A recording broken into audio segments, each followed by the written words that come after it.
Me perguntaram, Kellen, se a Bíblia é cheia de machismo, por que continuar lendo? Eu vou complementar a pergunta dizendo, se a Bíblia é cheia de patriarcalismo, misoginia e etc., por que continuar lendo? E nós precisamos continuar lendo porque essas questões, esses elementos humanos aparecem no texto porque a Bíblia é fruto do seu tempo, tá? E de seu contexto, como qualquer outro escrito, sempre vai ser fruto de seu tempo, de seu contexto. Então, essas partes do elemento humano da obra entram no texto e isso é natural. Mas, ao mesmo tempo, nós vamos encontrar o elemento divino do texto batendo contra essas noções humanas de opressão, tá? E aqui eu vou citar a Odia Barros, que cita Phyllis Trible, acho que é assim que se diz, quando ela diz que a despatriarcalização é algo, e aqui eu vou colocar também a gente lutar contra a misoginia, racismo e etc., escravidão, tudo mais, tudo isso é algo que acontece no texto, não é algo que a exegeta ou exegeta, né, ou nós que estamos lendo, não é algo que nós perfazemos no texto, é algo que nós encontramos no texto, tá?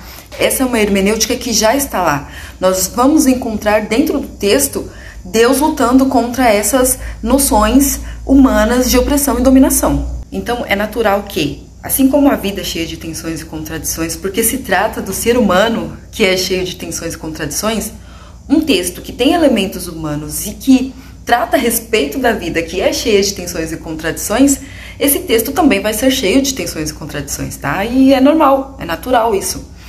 Tanto que a gente vai encontrar, por exemplo, Eclesiastes e Jó batendo contra Provérbios. E quando a gente estuda o contexto histórico-social do texto, é mais fácil da gente encontrar esse elemento divino de luta contra a dominação e opressão, uma vez que essa é uma das principais características de Deus, né? Ele está restaurando todas as coisas, ele então está lutando contra a dominação e opressão, tá? Que é resultado da queda.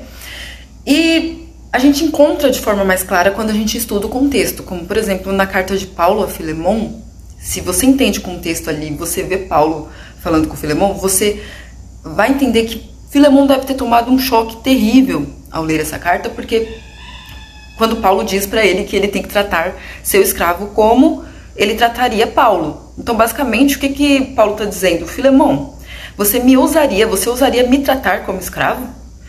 Então, como essas cartas no Império Romano poderiam ser confiscadas, Paulo é mestre em dizer, em lutar contra a opressão, a dominação, os sistemas humanos, ele é mestre em fazer isso nas entrelinhas, porque se ele fizesse isso abertamente, as cartas seriam confiscadas e ele e os destinatários seriam punidos.